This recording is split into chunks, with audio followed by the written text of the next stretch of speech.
Time for 49ers Rush Podcast.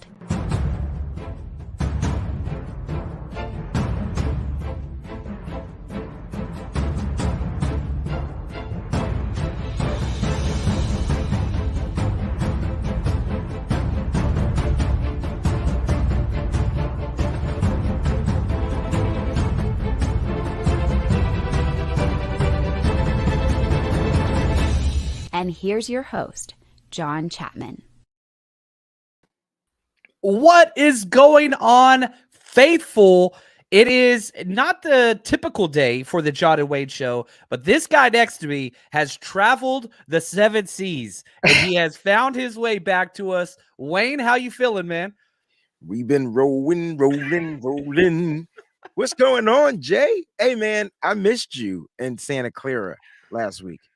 Yeah, it's a big regret already of mine, and what makes it even worse is I'm not going to be making it out this week, but I know you're holding it down. I know you, Nick, and Vicky, and the East Coast faithful, y'all are going to be partying. I freaking love it, and, you know, I do wish I could be there. I really, really do, but the silver linings is you got everything on lockdown. You're taking care of the faithful. That's what's up. There's all kinds of events this week out in Philly. There's amazing tailgates. There's the 49ers official kind of get together, the invasion. Not that they need our help promoting it, but they're going to be out at the Victory Beer Garden at Xfinity Live on Saturday from 11 to 3 p.m. So make sure you make a stop at that. And there's lots of tailgates already being put out there on Facebook and Instagram. I'm trying to retweet everything I can. I have no affiliation with any of these things, but I just want the faithful to get together and have a good time and celebrate as we go into Philly and get that W.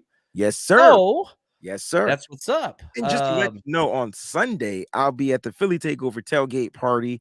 All right. That is sponsored by Go Bar. That's going to be on 3121 South Lawrence Street in Philadelphia, PA. That's going to be the 717 Empire Faithfuls, the Niner Empire Faithfuls chapter out there, the 717. So that's who I'll be rocking with on Sunday.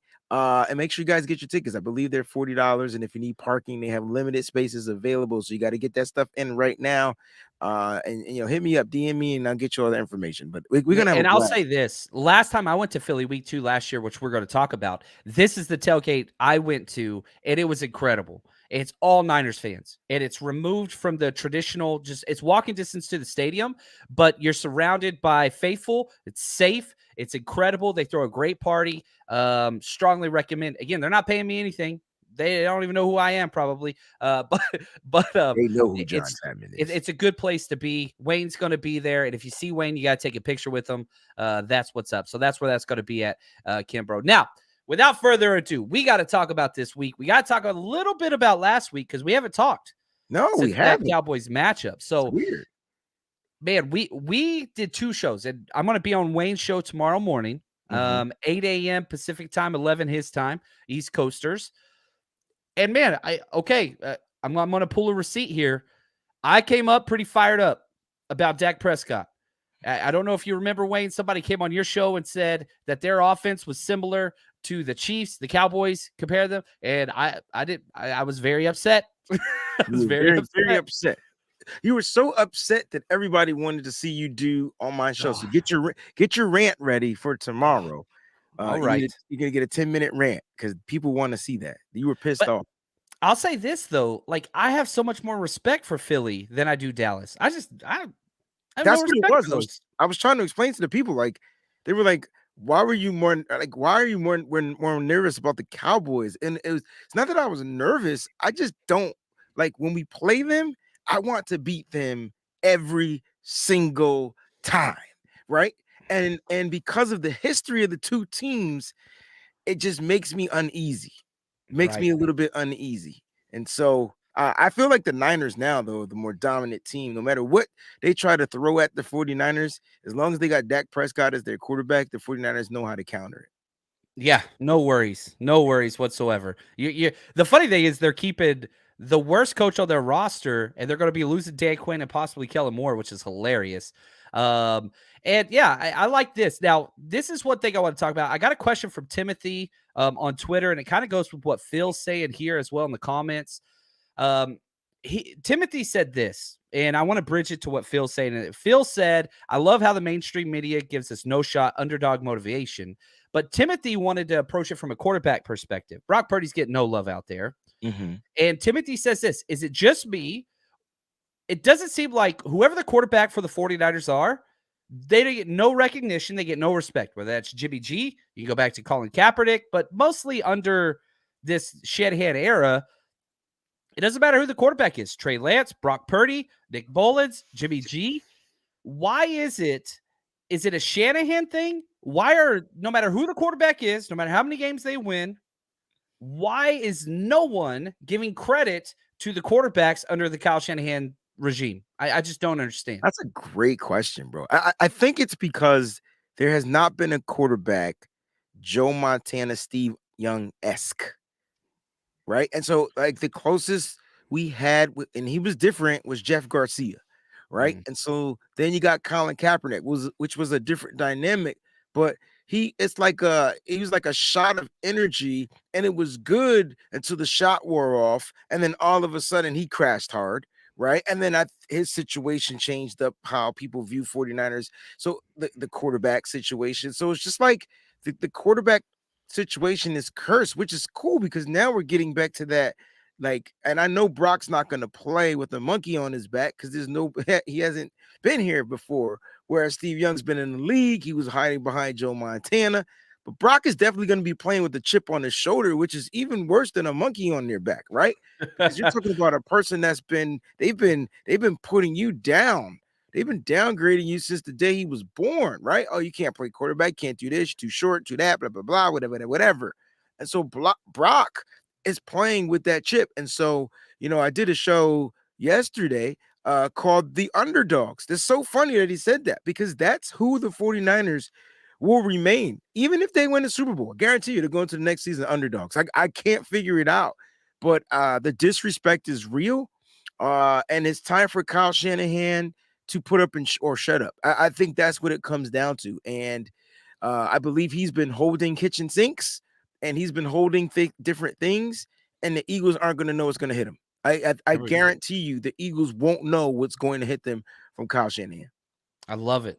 Shot Jay, he kind of adds to it. He says, it slays me how it's always our system that makes the quarterback, even though the vast majority of teams run the same system. Yeah, you got Jets, you got Minnesota, you've got Miami. I mean, there's lots of Cleveland. So many teams are running the same system. Only difference is 49ers are doing it better. And so that now, imagine this. This goes back to Timothy's comment. This is not coming from me. Imagine if the Cowboys had a quarterback doing exactly what Brock Purdy's doing right now. Like, what would the narrative be, right? Oh, Brock Mania taking the league by storm. Bro, and, blah, blah. Nick Foles, John.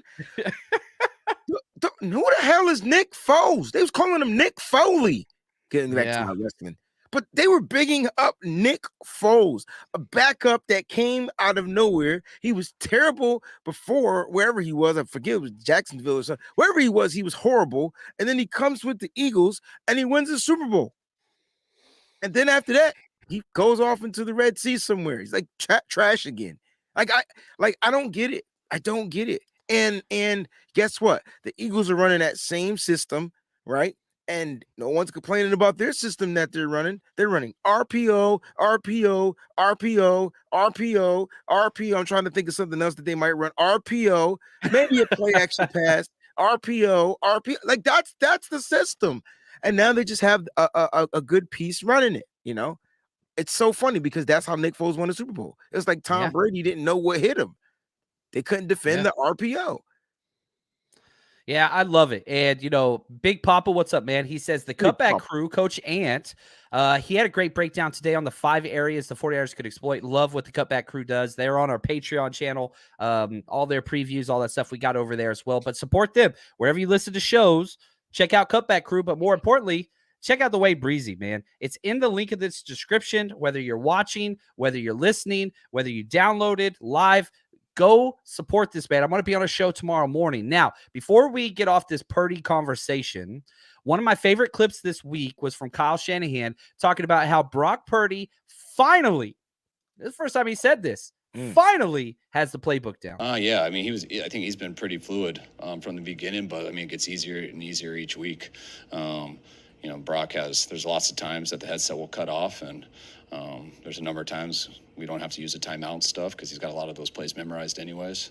I think he gets better at anticipating the calls that I'm going to do. So once he starts to hear a formation, I mean, I always finish it, but he's already walking to the huddle, kind of finishing what I'm saying. So he was good from the beginning, and he's only getting better at it. That's the thing. What if, let's play what if. What if Brock Purdy isn't what he is? What if he's only played 7 games, and I get it. That's a legit criticism. But what if there's more? You know what I mean? What if he's iceberging this bad boy? Like, we've only seen like the top 10%, but there's a lot more underwater that hasn't been unearthed yet. And the fact that he is just now learning the playbook. Could he play better? Now, last week he didn't throw any touchdowns or interceptions, so definitely not his best game. Not what his do you best game expect? because of the exotic looks he was seeing. So like people keep forgetting that, like, and a lot of people want to blame the offensive line. I would think the offensive line didn't play their best, but it was numbers again. Like, they were sending people left and right. So 5 on 5 every freaking play, man. It's 5 on 5 every freaking play. No other offense goes through that. None. I need people to understand, like, and then Brock, he escaped a couple of sacks, had a couple of throwaways, had a lot of incomplete passes. He had 10 incomplete passes, right? I still think that's a lot. 29 passes, in my opinion, is a lot for Brock. I like what you said about Kyle Shanahan saying that he knows the playbook. I think it's not just that he knows it. I think it's more like he's getting more comfortable with it, getting more comfortable with now. We may, for the first time, see a quarterback change up something. Like, I don't think I've ever seen it under Kyle Shanahan.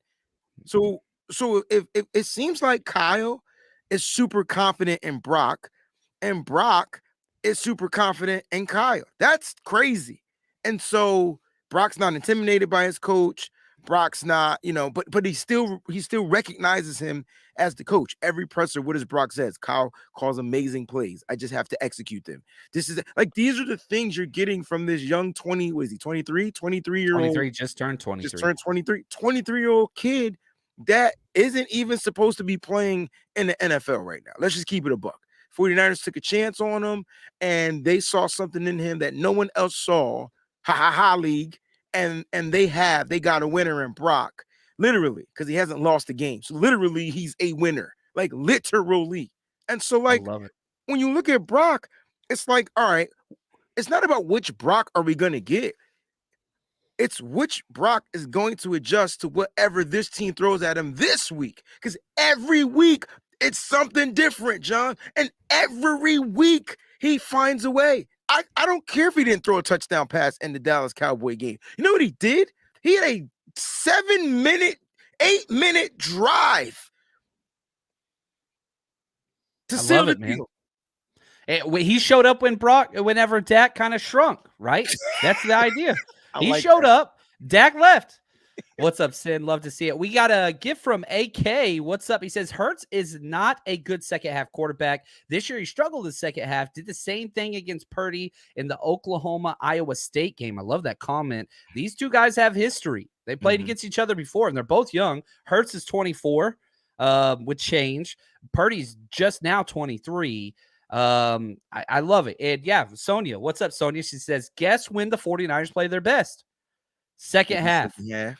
If that game is close into halftime, if that game is close, I'm telling you right now, man. Now it's a wrap.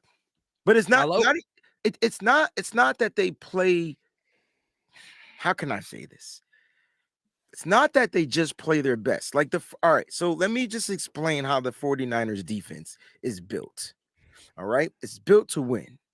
And so go into a different sport, go into boxing.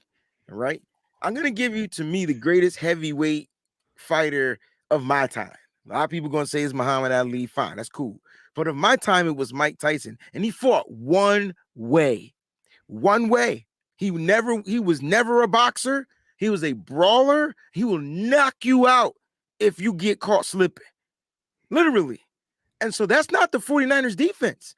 They're actually built to be durable, to withstand uppercuts, to withstand, I'm going to Street Fighter mode, strong punches, jabs. So they're able to withstand that. What they do best, in my opinion, is not that they get better, they adjust. So then they go, I don't know what type of film they watch during halftime. It's like 12 minutes. So they go into the locker room, they eat their bananas, and they sit there and they adjust. They tell themselves that, all right, guys, they done threw everything at us. Because, John, in a game plan, usually you see all the stuff you're going to see, usually in the first half. Right? From a coach's perspective. I'm asking you because you're a coach. No, 100%. 100%. So that's why they're able to adjust. Oh, they gave us everything they got. Cool. Now we could put on our big boy pants and go out there and give them something they haven't seen. I was sitting here talking to Johnny Dell today. Guys, I encourage you guys to reach out to Johnny and just have a conversation. I promise you that shit won't be normal. And so when you talk to him, he is going to talk to you as he is a coach. And not a regular coach either. Not like me, the coach that's going to just run a position. No. He knows all the positions. He knows where they're supposed to be, when they're supposed to be, how they're supposed to be, what they can do if they throw this one formation out. They got 7 plays they can run out of this one formation. If this person does that, then this person does that. How the offensive Philly is going to react off how the defense. I was like, dude, stop. I'm good. I just think that the defense is going to punch them in the mouth. I don't care what you say. I don't care what they do. Defense is going to find a way to punch back. And that's what the defense does best. So if you want to attest to that, saying that they get better in the second half, cool. To me, they just adjust. And when they click the button, good luck. I call it clank. My favorite thing about it is you have Shanahan, who's nominated for Coach of the Year. You have D'Amico Ryans that's nominated for Assistant of the Year. So you're leading the offense and defense. It's both in. It's complementary football, right? So you could go through bumps. That's okay. You're going to come out the other side. I want to say thank you to Barack O'Niner. Appreciate the gift of the super chat. He says, how are we the most hated team? We never deemed ourselves America's team. That's a reason to hate Dallas. 5 rings 25 years ago. It's weird how it's worked, but a lot of it has to do with who you're scared of. The 49ers are scary. That's the point. It's if you're a 49er fan and you were born in the 80s when you were winning, and then in the 90s when you just couldn't beat a team, like that's why they're the most hated team from a 49er standpoint. Now, I think from a 49ers fan standpoint. And it doesn't make sense what they're doing. No. Not at all. Nobody wins with their third string quarterback. Nobody wins with a 7-round rookie. Nobody does that. This is the best defense in a decade. Nobody else has been first in points and first in yards with backup corners and young players out there and whatever else. It's different. And so people see what the 49ers are doing, and it's just like they win no matter what. This is our third NFC championship in 4 years. That's more. The Eagles have been to, I think, they've been to quite a few championships, but we've been to the most championships of any team, 18. Next closest is 15. Steelers 16. So I get it. I understand the hate. And people like Wayne and I think that we're nice people. But if you want to have a conversation about our team and try to come out demeaning, oh man, it's on. Not that it's going to come to blows or anything, but I hate to say this, I'm smarter than a lot of people. And so if you want to try to have an insult conversation about our teams, I want to make you look stupid. You're it's just kind of than people, and I'm louder. So either way, they're not going to get the louder wins sometimes. Corey Robbins, appreciate you so much for the super chat, man. Your generosity, absolutely incredible. Thank you so much. He says, thanks for the great content. Sorry for canceling on your tailgate party for the wild card game. Hey, stuff happens, and it was a freaking downpour, and that's okay. Next time, as long as we promise we get to hang out at some point in the future, which, let's be real, I've been on the phone all day. I'm not doing the Philly trip. A lot of it was, I don't think people understand the amount of money it costs to throw these parties in different cities adds up a lot. And so I wanted to try to push all my chips into the Super Bowl party. And so we're planning not 1, not 2, but 3 parties in the Super Bowl when the 49ers win this week. And I'm very confident. Is there possibility the 49ers lose? Sure. But that's not how I live my life. And so we are working, and even for those that maybe can't afford tickets, we're even organizing a watch party. So if you want to come to Arizona to be around all of the festivities, I've got a players Rolodex that is thick of players we're trying to get out the day of the game, and we're trying to piggyback off some other events, some big time names. I'm just saying, some Hall of Fame names we're trying to get out. I can't disclose all the names right now, but if you're coming out, we're going to be throwing parties. That's what I got to say. So thank you, Corey. Appreciate the gift and look forward to hanging out in the future.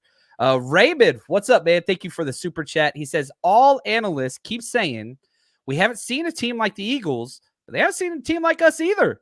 It will be close, but I think we have some advantages and can win this game. It's going to be physical. Everybody wants to put themselves in kind of the first person, Eagles or Cowboys or whatever. That's cool. Eagles haven't played anybody like us at all. They have not played against a defense as good as ours. And they haven't even played against an offense that can run multiple different types of plays out of certain formations. And then, look, if you go player for player, I feel like the 49ers still have a better offensive mindset. I think what gives the Eagles the advantage maybe be the center to quarterback exchange. I think that's the difference. On offense, you got the center and the quarterback. You got an all-pro center. You got a MVP candidate at quarterback. You got a first-year starting center and a third-string quarterback. And I tell you what, you got number one going against number two. How ironic is this? How is it that, and don't say, oh, it's just the system. No, Brock is making plays in the system. It's not like the stuff he drops back and the heavens and the hells of the gates open up and it's just, and God says, here, throw this. No, sorry, Siri, wasn't talking to you. But that's what happened. Like Brock, there's pressure. He's rolling to the left. He's rolling. He needs to roll to the right more, but he's rolling to the left and he spins. And the next thing you know, he's getting the ball out of bounds if there's nobody out there. He's taking off and running. We've seen in the last game. Brock's extending plays, finding ways to make plays on with his legs. So it's not like it's all peachy and creamy for Brock. Brock is out there in the freaking storm, bro. She's weathering the storm. Yeah, shout out to Clayton, the man behind the scenes. He's running the show very, very well. I want to get to this comment from Raymond, the second one, here in a second, but I want to play a clip from Kyle Shanahan real quick. This was Kyle Shanahan's assessment of how Brock Purdy played collectively against the Dallas Cowboys, because I think it backs up exactly what Wayne just said. I mean, he made a number of plays today. I mean, that by no means was anything perfect for the whole offense and for the whole team, but it seemed like playoff football in that game. I mean, we were going against the team and just watching them all week. We had a feeling it was going to be this type of game, and that's why we were stressing the run game on both sides and stressing to protect the ball and try to get turnovers, and we accomplished both of those things. And you do that stuff, you still got to make a number of plays. And I mean, you saw how many George made today, and it's tough to do those without the quarterback. So he made some big-time plays too. I love it. Now, I don't know if people behind the scenes know my mouse batteries died. And so I could see Wade and Clayton look at me like, what's this dude doing? He's running around like crazy. My mouse batteries died in the middle of the show. How unprofessional, man. So I'm over here running around getting batteries and changing stuff out, whatever else. So let's get to this comment from Raymond. I love it. He says, again, thank you so much for your super chat contribution, generosity. Thank you. Another thing no one's talking about is how we have experience. That matters and will be at the game. I live in New York and will be representing the faithful. Ooh, I love it. I love people that travel, man. I love people that travel. I do too. I need I was looking at the ticket sales and apparently, all right. So let me just tell it like it is, right? So it's a lot more Philly. It's Philly big time at this game, and the main reasons why is because the tickets are just they're starting at $1,000. You might find a standing room ticket for $900, but that's ridiculous. I get it, it's the NFC Championship game, but come on, NFL. But it's not the NFL. It's the state. It's the team. It's the team. It's the stadium, and it's these long time season ticket holders that's trying to make some bank, and they don't want us there because they already know when the faithful travel. So to the 30 to 40% of the faithful that's going to fulfill this stadium, I'm challenging you to wear red. I know that our team is wearing white. wear the red. I promise you, It shows we're more. going to make a statement. Yeah, because the Eagles fans, a lot of them will wear their white jerseys. Red contrast, obviously, against green. They're composite colors. Check that out. Wear red. It will show out more. And speaking of showing out, our boy from New Jersey, what's up, Nicholas Para in the house? Love this, man. He says, what's up, brothers and 49ers faithful family? We are in the Final Four again. How can you not love this team? That's the thing. Okay, the 49ers have made the NFC Championship 3 out of 4 times, right? Well, guess what? I went back and started doing some research. Did you know this is not the first time they've done that? It's not the second time they've done that. It's not the third time they've done that. They've done this 4 times. In fact, they've had 3 separate occasions that they've made the NFC Championship 3 consecutive times in a row. 88, 89, 90, 92, 93, 94, 2011, 12, 13. Mm-hmm. This is a first-class organization, top to bottom, and it's expected. The gold standard, baby. That's what this team is. Now, you got to cash in. You know, Wayne alluded to this earlier. We've been close. I'm tired of close. Yeah. I'm tired of close. Well, here's the thing. Kyle Shanahan's tired of close. And the only thing that separated Kyle Shanahan from a Super Bowl victory, I would say 2, in his tenure out of these 6 years he's been here, is the quarterback. And it's unfortunate that we're dealing with a rookie that's going to be, but hey, I don't know about you, John, but like before Trey Lance got injured, I thought Trey Lance would be in the same spot. I know people might not think it now, but I know I was picking us to be in the playoffs in this situation. I felt like Trey Lance could get us to the playoffs because the team is built to win, right? And so now the players, Trent Williams himself is coming out saying, y'all think y'all gonna get it twisted if you want to. We coming out here to win this ring. And I don't know. And there's Barack. Look at that. Barack O'Niner right there. He says, you see what Trent said? He said everyone in the locker room is highly hungry for that ring. That is correct, man. Perfect timing. Good job, Clayton. Funny. Good job, Clayton. Too funny, right? And when you look at the team, and you look at what the team is doing, you look at how they're kind of like owning in. A lot of injuries are starting to pop up. You're not really hearing much about Philly. This is all part of Kyle's Shannon plan, right? Like it's all part of his whole way of kind of like trying to get into the psychosis of the Eagles. And I think that's what the Niners do. I don't think, first of all, a lot of people don't factor in coaching. And when I talk about coaching, I'm talking about Kyle Shanahan should be the best coach in the NFL, like hands down. Like he's the best, mainly because of what he's doing with what he has. And I don't care how many weapons he has. At the end of the day, your number one position is quarterback. And if a kid can come in here and run this offense, go through the bumps and bruises, find ways to win, that attests to your head coach. And so I know that he's a candidate for Coach of the Year. I know Nick Sirianni is a candidate for Coach of the Year. I know they want to give it to him probably because his team has won. And I tell you what, after we whip that ass on Sunday, he can have it. Because at the end of the day, my coach looking for Super Bowl rings. We want those rings. And do you remember how long it was 2 months ago where everybody was like, oh man, Shanahan, turns out it was Mike McDaniels that was the genius behind everything. It was Mike McDaniel. It was you got receipts. Yeah. What happened there? Yeah, it was he lost his whole coaching staff and 2 quarterbacks and just got better. Now, if you want to support the show, I just finished the defensive breakdown this morning. The number one way, Patreon. Support the show, feeds my family. That's what's up. Check it out. All you got to do is go to patreon.com/49ers Rush Podcast. And as soon as you sign up, you get almost everything, depending on the tier you pick.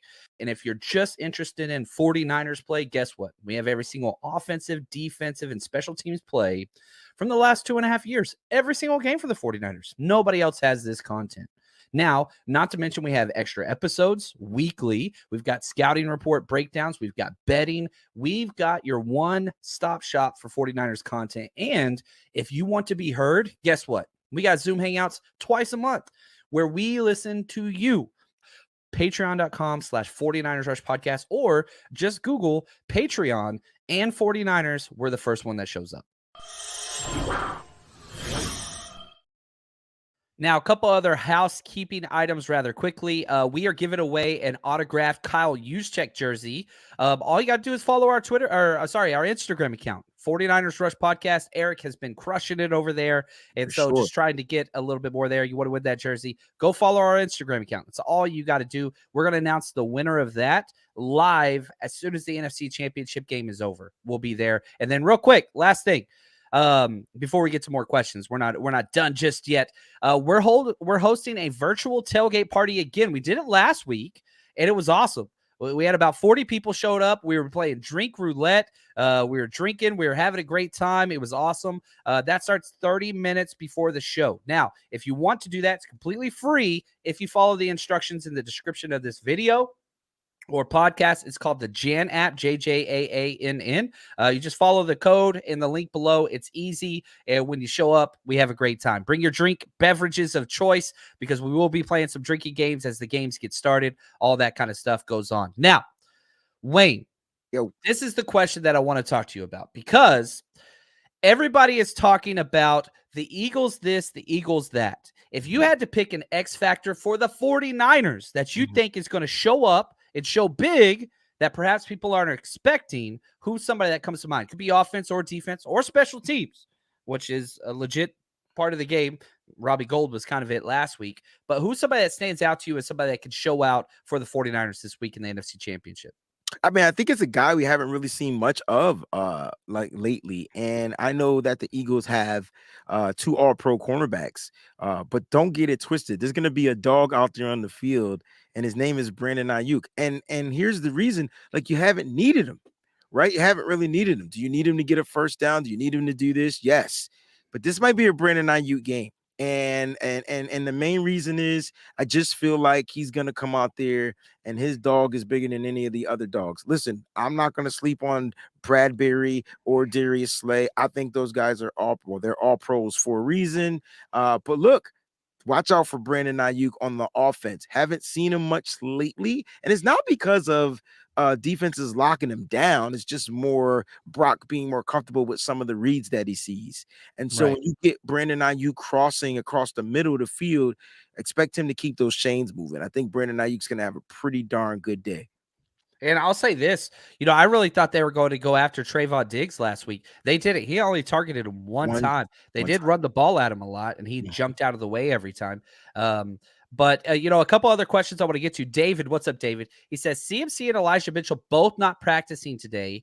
Is it time to get nervous, or do we got this? Kyle Shanahan was just asked a very short time ago, what's the chances CMC misses the NFC Championship game? To which Kyle Shanahan responded, 0. He's playing. You've got veterans that have dealt with a lot of workload, and you just want to keep them healthy. You had the calf contusion for CMC, which he played through. You had the irritated groin for Elijah Mitchell, which he played through. And you even got the guys behind him who we haven't seen too much of in the playoffs. Jordan Mason, TDP, plus you got Debo. He's having the ankle issue, but he's out there dancing. He was limited today. This is just all you're doing. All Kyle Shanahan's doing is just taking care of his people. That's it.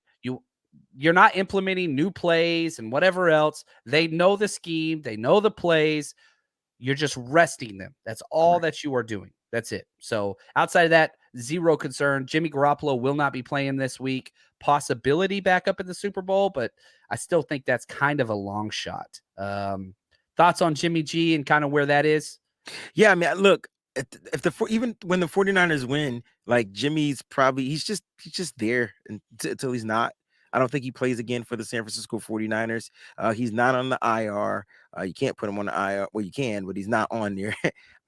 He's not going to go on there, probably contractual reasons and things like that. But Jimmy is, I think his time, he served his time here with the faithful.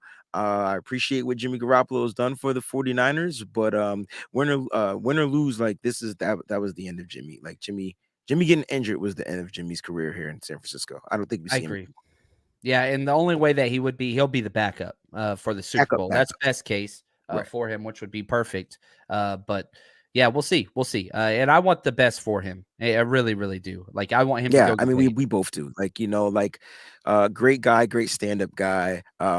and he's done the faithful well, right? He's come here, he's won games, he's taken us to a couple of NFC championships, was in a Super Bowl, and unfortunately he couldn't stay healthy, and that was the main reason why they drafted a quarterback in the first place, because they needed to look forward to the future.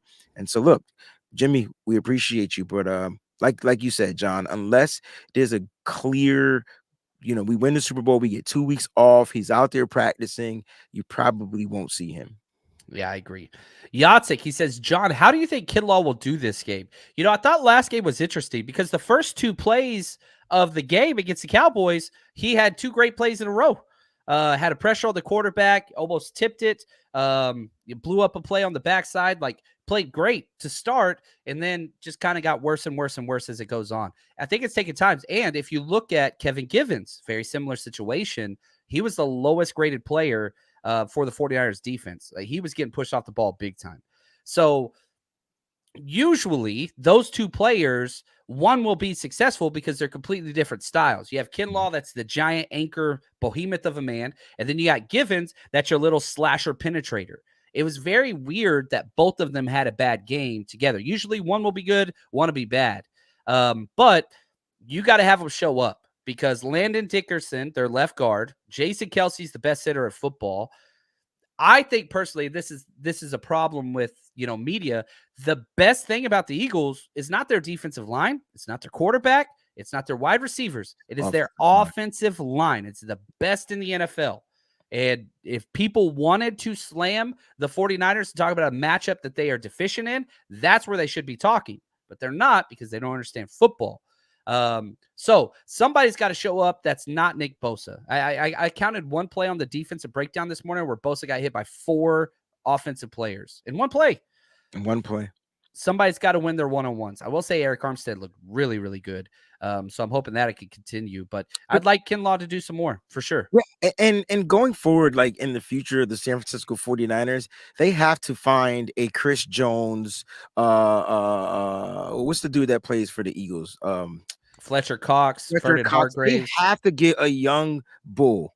That's it. Find a bull that can rush the passer from the inside. It's the only thing that, to me, that's their weakness. And a lot of people are like, oh my gosh, we can't create pressures. No, we can't, because they know we can only create pressure from the outside. So if they're finding ways to negate that, the inside can't get in there and get to that quarterback. Is giving, like, if you watch the game last week and you watch the film, Dak always had an extra second because nobody was in his face.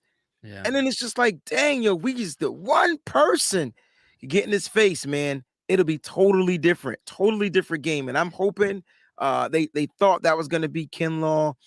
It's not Kevin Givens, because when you go up against behemoths of offensive linemen like the Eagles, Kevin Givens will be a non-factor. Always. But he's a Penn State kid. Going to Philly, you don't think give him a little extra juice? Hey, he better take as much extra juice as he can get. He's gonna have to get by them dudes and create some of those pressures. But again, not necessarily he's your starting defensive tackle. He's the guy that's supposed to come off the bench and give you that penetration, quick move inside, boom, get around, bam, get to the quarterback. He can do that. That's the difference between, that's what we're missing in DJ Jones. I really feel like if the 49ers would have found a way to sign DJ Jones, we would not be having these issues. Now, DJ Jones couldn't stay healthy, but he was the penetrator as a pass rushing, as a defensive tackle. And ever since then, we've been trying to figure it out. Yeah. Shout out to Uncle Salty, man. Good friend. He says, man, we need to address the defensive tackle rotation next year. They already got a guy redshirt, Kalia Davis. He's redshirting. He's coming into the fold. And again, he is that penetrating type as well. Remember, that's the dude that played middle linebacker in college that eventually moved down to defensive tackle. Johnny Dale, Ty McGill next season. Watch out, man. They had Ty McGill in there on the goal line, which was hilarious. And he got blocked by 3 dudes. And I was like, why are they keying 3 dudes on Ty McGill? But it worked. That was the play they scored a touchdown on, but whatever. I digress. Shout out to Coach Reich. We got our first head coaching hire down in Carolina. Melissa says she doubts Jimmy Garoppolo goes there. Frank's been hurt by old QBs. Yeah, that's going to be a weird one. I like Frank Reich. I know that he is super, super religious. like extreme religious, which is whatever. But like, I don't know. I don't know if him and Jimmy Garoppolo are going to be on that same page. I don't know. I know that's a big deal, and he's mentioned so many times in the past. You've got to kind of have that. We got some issues with Wade. He'll jump back in, but we'll see what happens there. I don't know what's going to happen next year with Jimmy, but I want him to be successful, and I want him to go to a good spot. And I think Frank Reich is a good coach. Just not sure that's the best landing spot for him. I'm telling you, the Jets, that's where it should be. Sticking with interviews, Niners fan since 1977 says, is it true our running back coach Lynn is being interviewed? He is, as the OC of the Commanders job. Now, a couple things I wanted to kind of dispel that I saw on Twitter. You do not get compensation picks if you have a what's it called? A head coach on the other side. Like if he gets hired as an offensive coordinator, what's up, Wayne? Welcome back, big dog. If you get hired as an offensive coordinator, you do not get compensation picks. You have to be the number one, the highest GM in personnel, or the number one coach, head coach. So if Anthony Lynn did get that position, it would not bring any compensation to the 49ers. But I want Lynn to stick around. That's just me. What are your thoughts on Anthony Lynn? Wayne? Oh, is he froze? I think he's froze. It's either that or he's having some connectivity issues, but that's okay. Now, I want to get to this question from Raymond. He emailed me. He says, I want to get your opinion on how to stop Jalen Hurts. It seems to be the 49ers defensive weaknesses have been mobile quarterbacks over the past few years. And that's something that has bridged Robert Saleh and DeMeco Ryans. Which I think that matters. Now, what I want to do, Jimmy Ward is key. I love what the 49ers did to the Cowboys. I really, really do. Symmetry 7 says, Mannequin Challenge Breezy. He won that ice cold. Ice cold. What's cooler than cold? Ice cold, baby. But what they did was they shot their ends, Bosa, Ebukam, they shot them straight in on the dive and looped their backers over. So they did a simple gap exchange to where Dak would be forced to keep it, and then you had a linebacker sitting there waiting. Eagles run that same RPO stuff. So I think you stay with that exact same plan. Crash your ends, linebackers over the top. Blitz 5. And if you're only going to bring 4, that's okay. Just have your hook to curl defenders that drop into their zones, usually Dre Greenlaw, usually Jimmy Ward, usually Fred Warner. Face that dang quarterback and keep it tight in the middle so that you can kind of be in the hook to curl. You want to line that up over the guards, but still be able to spy to the outside. I don't know if that makes sense, but if you watch the film breakdowns, this next kind of quarter, I think, or this next half of film that I break down tomorrow, I'll highlight some of those things for sure. Johnny, he says this wide 9 alignment creates space for the rush, also creates rush lanes for the quarterbacks. That is true. And Dak's biggest running play on third down, we brought 5-man pressure. The problem was they all ran into each other and tripped. At the end of the play, we had 3 defensive linemen on the ground, and Dak ran right where they were supposed to be. And so you got to keep your feet. You got to keep your lane, because if they have 5 offensive linemen blocking, and if you bring 5, guess what? There's still 1 gap that is there. And if they have 5 linemen blocking and you bring 4, there's 2 gaps that are there. That's those 2 linebackers that line up, but they bail in coverage. So if you want to stop Jalen Hurts, rush lane integrity is huge. Make him beat you from the pocket. But really, as I keep diving into Jalen Hurts' numbers and film, he is terrible throwing on the run. His success comes in the pocket or running. He cannot run and throw. And so if you want to flush him from the pocket, that's fine. But you've got to make sure he's throwing whenever you flush him from the pocket. You can't allow him to step up through the defensive line, through that kind of, crease there. That's where it has to change. Nick, what's up, man? He says, have you guys gone back and watched the film on the Washington versus Eagles game? They gave them their first loss. I think that should be enough there for the Niners to use this film. Look at what the Commanders do. Very strong, stout defensive line. 49ers fit that. And if you look at the 3 teams that the Eagles lost to, 49ers beat them all. Commanders, Cowboys, Saints, right? And what do all 3 of those teams have in common? They're physical defenses. Well, guess what? The most physical defense in the NFL, I think Philly would probably be number 2. 49ers definitely number 1 there. Yeah. Melissa says, John and Clayton, do we see another Diamador interception this weekend, making him 3-3? Do you remember how short it was? I hate that Wade's, internet's bothering him, but like, man, Demo got so much bad talk all across all platforms and shows. Dudes come out, just play lights out. Back-to-back games with an interception. Absolutely incredible. I freaking love it. I love it. And here we go. We got Wade back. Let's see if this works. What's up, Wade? How we doing? You won the mannequin challenge, by the way. I don't know if you know that. I won. I was looking like You're stuff. just like, This is so funny, yo. Like the internet just must have went out in the area. I guess it just that's the way it goes, man. happens, man.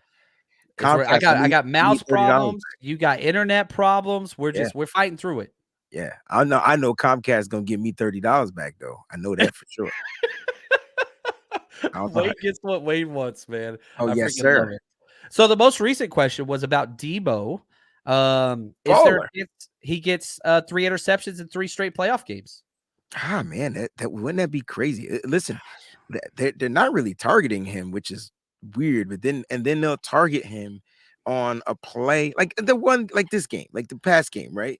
I don't know if it was a miscommunication. I'm just gonna chalk it up to that because he was stuck in a position and he just didn't get out, and it ended up being a big play on him, right? So like they're gonna try to take advantage of his youth, like as far as his mindset. But I tell you what, he's a dog, man. He shakes it off, and that was after the interception. So yeah, I think he'll get another one. He's not a dog. He is a hyena. He's a which is a type of dog though. Rough. There we go. That's self-proclaimed hyena now. That was his nickname. Okay. I freaking love it, man. Isn't hyena a type of dog? Say it again. So. Mufasa. Yeah, Cheech Marin was a Whoopi Goldberg, and I forget who the third one was. Bob, wasn't it Bob? No. What's the dude that played in Police Academy? That wasn't one of them? It might have been. I know it was Cheech Marin and Whoopi. Okay. I don't know who the third one was. But Dingo ate my baby. Thank you, Uncle Salty.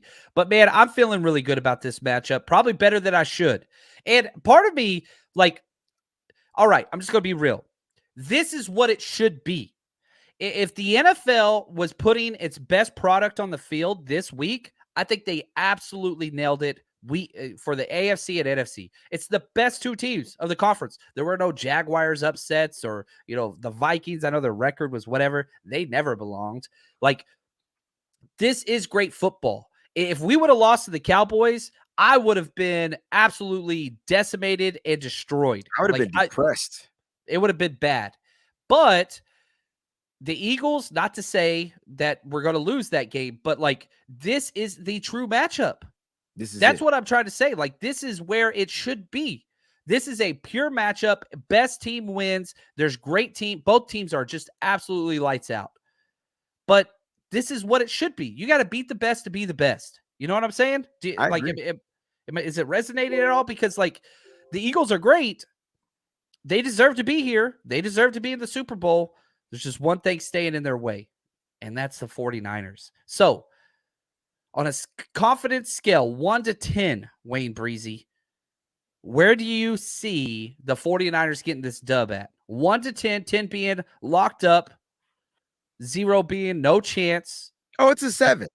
It's a 7. Ooh. It's a 7. It's a 7. Let me just remind everybody out there, even the Eagles fans, okay? The 49ers are the Rock of Gibraltar. Just want to put that out there. You're going to have to go through us to get to your Super Bowl, Philly. And good luck getting through this rock, because that's exactly what it is. Now, the 49ers don't have a Rock of Gibraltar. The 49ers just go out there and do what they do each and every week. That's finding ways to adjust, executing their game plan, and coming out victorious. It doesn't matter who they have to play. Remember last week they said, they never played a team like Dallas. It's going to be the toughest defense. And it looked like it was one of the toughest defenses that we played for a young guy named Brock Purdy. And I don't think Jimmy Garoppolo would have been able to do much more because Brock had to extend some plays and make stuff happen. But I will say that in order for the Eagles to get to the Super Bowl, They got to get through this rock, baby. And it's going to be almost damn near impossible. Because when the 49ers put the clamps down, it's a problem. I'm telling you, man. I'm confident. I'm confident at the 7. And here's why. People are like, well, why are you not higher? It's because of the run pass option. Simple. I don't know how to defend it. And clearly the 49ers struggle with it. Go back to week 1. Like week 1 is when we had to see it the most. Chicago Bears probably ran the run pass option, probably the majority percentage of their plays. And Justin Fields was able to make plays and extend plays. And remember that big pass he hit because somebody had a brain fart on the defense. And so, like, that's what we don't want to see. I personally want to see the 49ers keep Jalen Hurts inside that pocket and make him throw. If he beats you deep, good. That's what quarterback's supposed to do. But don't let him or allow him to run outside that pocket because you want to over pursue a run that you think is a run. Next thing you know, he's keeping the ball. He's running out to the side. Like, come on. We got to keep containment. If we're not going to spy, I don't think the 49ers do a lot of spying, but we've got to contain this particular. They do a hybrid version of it where the linebackers drop in their hook to curl zone, which is short, but watch the quarterback. And so it's a little bit of a mix. Now we blitz spy, and what we'll do is the delayed blitz from the edge. So what we do is we'll slant all the defensive line to the left, and then we'll bring Jimmy Ward or Demo or Charvarius Ward or Talanoa Hufanga off that extra side. So they'll shift everything this way, and then this comes off the extra side. And so it's almost like a run gap blitz, but it's designed to kind of, here we go. Johnny right here. He always bringing the knowledge. It's a vision technique, right? It's all about what you watch. Whenever I was coaching, we had 60s and 70s series. Our 60s series was, hey, you're reading the wide receiver as corners and safeties and whatever. 70s series, you look at the damn quarterback the whole time. And we would do that a lot of times if it was a mobile quarterback. And so that's kind of where that was. But no, I think, and I want you guys put in the chat, what's your confidence level of this game? And be honest with yourself. 10 being, we got this, it's on lock. 1 being, not feeling too good. I'd say the media is putting this at a 3 or a 4 for the 49ers. Very low, maybe not even a 3 or 4. I feel like they're not really giving us a chance, and I don't get it. Like, how can the number 1 defense in the NFL be a fluke? Every other number 1 defense we watch played in over the years that I've been watching football has never been a fluke. So why is it that the 49ers number 1 defense, how is that so much of a fluke? The Philadelphia Eagles don't even have the number 1 offense in the league. It's top, but it's not the best. And so, like, how can the media overlook? Shout out, you know what? And a lot of people don't give him credit. Shout out to Stephen A. Smith, because he feels like that's the key to this game. The defense will continue to play the way that they've been playing. They've been shutting teams down. And lately, since toward the end of the season, they've been giving up, 20 plus points per game, opposed to that 13 to 17 number. All right. That's going to happen. Attrition, people getting tired, like injuries, like little things setting in, But it's bend or don't break. So the defense is going to have to figure out ways to keep them out of the end zone, which I feel like they can do. They're going to give up a couple of big plays, right? But they'll keep them out of the end zone. And now, this is the one game the 49ers offense can't look like missable. Like, they got to come out guns blazing and put touchdowns on the board. Now they're on the road. That field goal stuff ain't going to work. No. You got to get points. Now, this game could be weird. And again, I've said this before. I get pretty conservative of my betting whenever you get to the playoffs just because it's always weird stuff happens. They're a good offense. There's no doubt about it. But so were the Cowboys. Do you remember everybody saying, well, the Cowboys just blew out the Bucs in the playoffs and scored 40 plus? You scored 12 points on us. 12. They ain't even scored 40. They had 38 points. 34 points. We scored 40, right? Yeah, we had 41. 30. They had 34.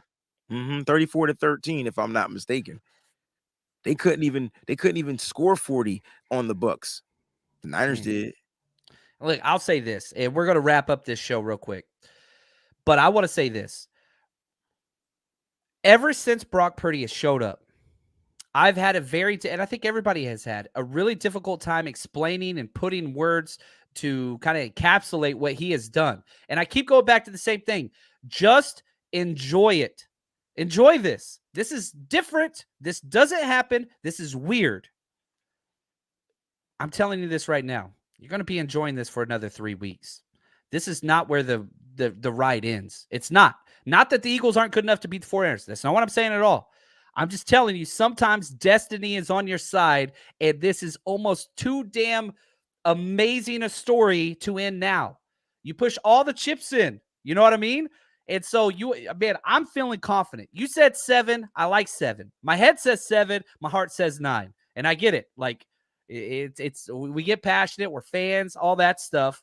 I love it. Slavic, thank you. He says, 8 to 9 weeks ago, you asked me how many remaining regular seasons Brock is going to win. I said 5. I remember this because I said 3. I said 3. I'm going to say it again. I remember not lose. I said we weren't going to lose, like, period. I knew we were going to win 13 games. I didn't care who was the quarterback. I just knew that the 49ers were going to win. I didn't know it was going to be Brock. So that's a different conversation you having, but I knew that the 49ers were going to find a way to not lose. And they did. They did exactly that. Niners are going to beat the Eagles. My answer is 10. I'm sticking with Slavic because he nailed it. I said 3 out of 5. He said 5 out of 5. Wayne said 5 out of 5. I'm just saying, man. Matt, what's up, man? See you in Arizona. I freaking love it.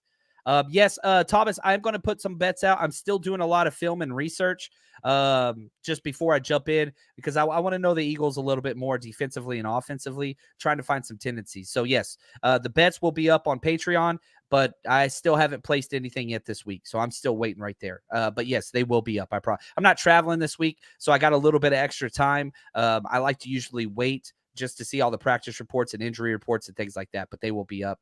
Love it. Wayne, you are the best there is. Tomorrow morning. Yes, sir. We'll be back.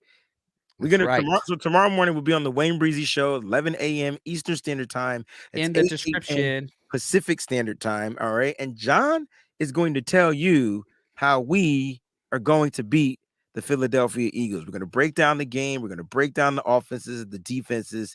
John's going to give you a couple of key matchups to watch out for. My favorite matchup is going to be my man Aaron Banks going up against Fletcher Cox. I think that's going to be fire. Me personally. Old versus new, baby. 34 versus 25, I think. Gosh, yes. Like, I'm telling you, man, Father Time will set in for some team, and it ain't going to be the Niners. They're young. So here we go. So, like, it's going to be a great show tomorrow. Make sure you guys tune in. You don't want to miss John's rant. I'm prepared tonight whenever I get hungry and I don't have food and I'm angry and I'm going to start writing it out. Yes. I'm just saying, I'm like that most of the day. You know how I get a lot of attitudes when we're out on the trip? You want to know why? It's because I'm freaking hungry, bro. Like, I realize I flip out when I don't get my blood sugar taken care of, bro. I gotta just pack like a whole thing of Snickers. You know, like the Avengers where they're like, "What's your secret, Hulk?" And he's like, he turned it around like, "Oh, cool. I'm always angry." Like that's me, but just food. Like I'm just always hungry, man. It don't matter, man. Yo, I be flipping out for no reason. John be like, "Breezy, your shoes untied." What the do you mean my shoes are untied? Why didn't you tie my shoes? You saw my shoes not untied. You just couldn't tie it for me. Like, yo, sorry, John. I just look like this. I'm just like, I didn't do your shoes. I didn't do it. I won't tell you next time, Wayne. All right. Anyway, that's our show. Thank you, Wayne. Thank you, Clayton. Absolute blast. This week, we are still bringing it nonstop. Join us tomorrow morning, Wayne Breezy Show, in the description of this video /podcast. You are the best there is. And until next time, stay strong, faithful.